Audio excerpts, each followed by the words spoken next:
నమస్తే శివ ఓం. నేను మీ doctor BVSSR Reddy. Welcome to my home lucky home Vedic MahaVastu and Manisutra.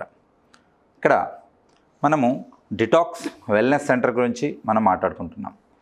వరల్డ్లో ద బెస్ట్ వెల్నెస్ సెంటర్ అని అంటే ఎలా ఉండాలి, ఇంతవరకు ప్రపంచంలో ఎక్కడా కూడా ఇటువంటి సదుపాయాలు లేని వెల్నెస్ సెంటర్ అంటే ఎలా ఉండాలి అనేది ఈరోజు మనం తెలుసుకుందాం. ఇది డిటాక్స్ వెల్నెస్ సెంటర్ అన్నట్టు. First of all, what is detox? Detox అంటే ఏంటి, అది చేయవలసిన అవసరం ఏంటి? వీటికి ప్రకారం చూస్తే ఇప్పుడు మనము ఒక మెషిన్ ఉంది, ఫర్ ఎగ్జాంపుల్ ఒక కార్ ఉంది. ఆ కార్ని ఏం చేస్తాం, ఎవరీ 10,000 కిలోమీటర్స్ లేకపోతే 3 months 6 monthsకి ఒకసారి ఏం చేస్తాం, దాన్ని సర్వీసింగ్కి పంపిస్తాం.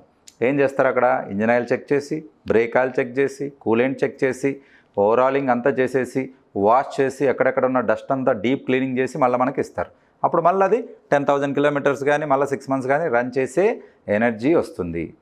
అలా సర్వీస్ చేయకుండా మీరు కంటిన్యూగా నడిపారనుకోండి, ఏమవుద్దేది, ఏదో ఒక రోజు హ్యాంగ్ అయిపోతుంది అని అంటే ఎక్కడికో రోడ్డు మీద ఆగిపోతుంది అని అంటే ఇంజన్ ఫెయిల్ అవ్వచ్చు, లేదా ఇతరత్ర బ్రేక్స్ ఫెయిల్ అవ్వచ్చు, ఇంకా ఏదైనా ప్రమాదం జరగవచ్చు. మరి ఒక వస్తువుకు ఇన్ని జాగ్రత్తలు తీసుకుంటున్నప్పుడు హ్యూమన్ బాడీ 100 సంవత్సరాలు సర్వీస్ ఇచ్చే ఈ బాడీకి ఎక్కడైనా సర్వీస్ ఉందా? లేదు. ఎందుకనంటే సర్వీస్ ఇవ్వాల్సిన అవసరం లేదని అనుకోవడమే దీనికి ప్రధాన కారణం.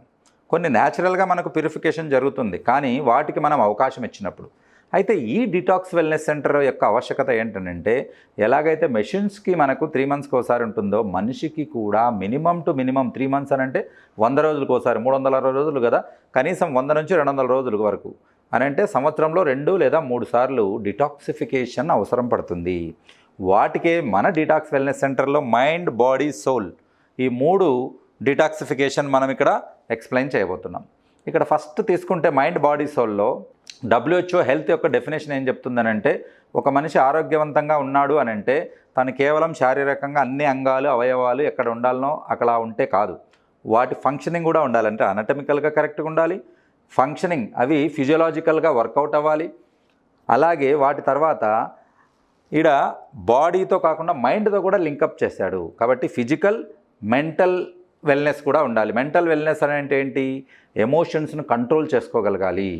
అది కోపం కావచ్చు, ఈర్ష్య కావచ్చు, అది యాంగ్జైటీ కావచ్చు, ఏదైనా కానీ టెండెన్సీస్ కావచ్చు, అడిక్షన్స్ కావచ్చు, అలా కంట్రోల్ చేసుకోగలగాలి. కాబట్టి ఫస్ట్ ఓన్లీ WHO డెఫినేషన్ ప్రకారం ఓన్లీ బాడీ ఉంటే చాలు అన్నారు. తర్వాత మైండ్ వచ్చింది, దాని తర్వాత ఎమోషన్స్ వచ్చాయి అని అంటే body, mental, physical and emotional అని కూడా వచ్చింది. అంటే ఎమోషన్స్ కూడా కంట్రోల్ పెట్టుకుంటేనే హెల్త్. ఇప్పుడు అది కాస్త స్పిరిచువల్గా కూడా వచ్చింది అని అంటే సమాజంలో కూడా సోషల్ వెల్బీయింగ్ కూడా ఉండాలి. సమాజంలో స్పిరిచువాలిటీ ప్లస్ సోషియాలిటీ ఉన్నప్పుడే మనము ఆరోగ్యవంతుడు అని చెప్పగలుగుతాము. వాటి ఇంపార్టెన్స్నే ఇక్కడ మనము డిటాక్స్లో చెప్పడం జరుగుతుంది. అలాగే మనము బాడీ, మైండ్, సోల్ ఈ రకంగా ఫస్ట్ చూసుకుంటే, ఫస్ట్ బాడీ డిటాక్సిఫికేషన్ గురించి తెలుసుకుందాం. ఈ వెల్నెస్ సెంటర్లో మనం ఏం చేయబోతామని అంటే, బాడీలో ఉన్నటువంటి సిస్టమ్స్ అన్నిటినీ డిటాక్సిఫై చేస్తాము.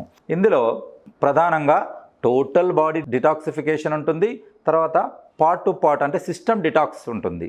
ఫస్ట్ టోటల్ బాడీ తీసుకుందాం. అంటే జనరల్గా టోటల్ బాడీ అంతా డిటాక్సిఫై చేయాలని అంటే స్కిన్, బ్లడ్ ఈ 2 ఉండాలి. స్కిన్ ఎందుకనంటే లార్జెస్ట్ ఆర్గాన్ మన శరీరంలో, అనేక లక్షల పోర్స్ ఉంటాయి, వాటి నుంచి మలినాలన్నీ మనం బయటికి తీయవచ్చు. వాటి కోసం మనం ఏమేమి వాడతాం, సోనా బాత్, స్టీమ్ బాత్ ఇవన్నీ వాడతాం. ఇది రెగ్యులర్గా అందరూ వాడేది కదా. మరి మనం ఏమనుకున్నాం, వరల్డ్లో బెస్ట్ వెల్నెస్ సెంటర్ తయారు చేయాలనుకుంటున్నాం. అక్కడ ఏం చేస్తామంటే మెడికేటెడ్ ఆయిల్స్ వాడతాము. కాబట్టి అక్కడ జనరల్గా కాకుండా, మామూలు స్టీమ్ బాత్ కాకుండా మెడికేటెడ్ స్టీమ్ వాడతాం. అందులో ఉన్న మెడిసిన్స్ హెర్బల్స్ కావచ్చు, ఆయుర్వేదిక్ కావచ్చు, హోమియోపతి కావచ్చు, ఈ 3 కలిపి మనం వాడబోతున్నాం. అలాగే ఇక్కడ సిస్టమ్ డిటాక్స్ అన్నట్టు, ఇప్పుడు టోటల్ బాడీకి మనం బ్లడ్ ప్యూరిఫికేషన్ చెప్పుకున్నాం, దానికి కావాల్సిన సిస్టమ్స్. ఇప్పుడు పార్షియల్ బాడీ ప్యూరిఫికేషన్ ఎలా చేస్తామంటే, ఫర్ ఎగ్జాంపుల్ డైజెస్టివ్ ప్రాబ్లమ్స్ ఉంటాయి, దానికి శంకు ప్రక్షాళన, నేను ఓన్లీ 2 ఎగ్జాంపుల్సే చెప్తాను. శంకు ప్రక్షాళన అని ఒక ప్రాసెస్ ఉంది. ఏంటి ఆ ప్రాసెస్ అని అంటే, జనరల్గా ఆయుర్వేదం ఏం చెప్తుందంటే, మనం తినే ఫుడ్ని బట్టి మనకు అనారోగ్యం కలుగుతుంది.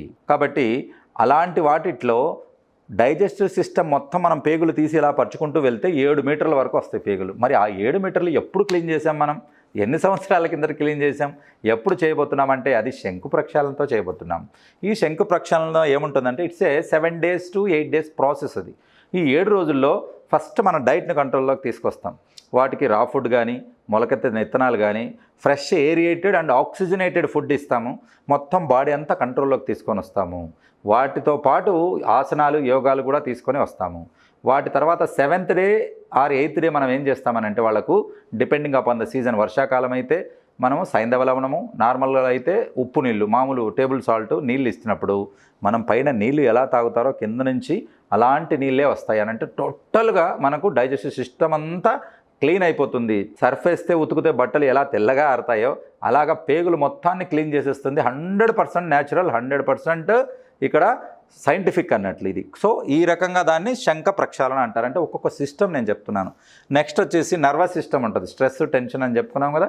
ఆ నర్వస్ సిస్టమ్కి ఏంటంటే శిరోధార ఉంటుంది. ఇది పంచకర్మలో ఒక పద్ధతి అన్నట్టు. పంచకర్మ అంటే 5 రకాలవి ఆయుర్వేద పద్ధతులు ఉన్నాయి బాడీని డిటాక్సిఫై చేసేవి. అందులో శిరోధారలు ఏం చేస్తారనంటే గోరువెచ్చగా ఉన్నటువంటి కొన్ని మెడిసిన్స్ కలిపినటువంటి ఆయిల్ను మనము నుదుటిపై నుంచి ఒక సన్నటి ధారగా వేయడం జరుగుతుంది. కాబట్టి అలాగ మొత్తము మైండ్లో ఉన్నటువంటి స్ట్రెస్, టెన్షన్ అంతా ఈ నర్వస్ సిస్టంలో ఉన్నటువంటి ఈ కుచించుకుపోయినటువంటి అంతా మొత్తం రిలాక్సేషన్ వస్తుంది. అది శిరోధార. కాబట్టి ఒక్కొక్క సిస్టమ్కి ఒక్కొక్కటి ఉంటుంది. యూరినరీ సిస్టమ్కి ఒకటి, మనం డైజెస్టివ్ సిస్టమ్కి ఒకటి, ఈ రకంగా ఒక్కొక్క సిస్టమ్కి, స్కిన్కి ఒకటి. ఎస్పెషల్లీ స్కిన్కు ద బెస్ట్ ట్రీట్మెంట్ దొరుకుతుంది మన వెల్నెస్ సెంటర్. ఎందుకంటే సోరియాసిస్ తర్వాత ఇవి మానసిక అంటే సైకోసోమాటిక్ డిసార్డర్స్ అంటారు. అదేంటంటే ఇప్పుడు జనరల్గా టెక్నాలజీ పెరుగుతుంది, మెడిసిన్ అడ్వాంటేజ్ వచ్చింది. ఇంత మెడిసిన్ అడ్వాంటేజ్ వచ్చిన దానిలో హెచ్ఐవి కూడా మందు కనుక్కునే స్టేజ్కి వచ్చారు. కానీ క్వాలిటీ ఆఫ్ లైఫ్ పెరిగాక స్ట్రెస్, టెన్షన్ పెరిగి సైకోసోమాటిక్ అని అంటే మనసు మీద ప్రెషర్ పడి అవి కాస్త బాడీ మీద పడేలా వచ్చాయి. అందులో సోరియాసిస్ ఒకటి, స్ట్రెస్, టెన్షన్స్ అన్నట్టు. కాబట్టి వాటికి కూడా స్కిన్తో బెస్ట్ ట్రీట్మెంట్ ఉంటాయి. వీటిలో కూడా మనం హోమియోపతి, ఆయుర్వేద, తర్వాత మడ్ ట్రీట్మెంట్స్, తర్వాత సన్ ట్రీట్మెంట్ ఇవి వాడతామన్నట్టు. కాబట్టి ఈ రకంగా బాడీకి చెప్పుకున్నాం.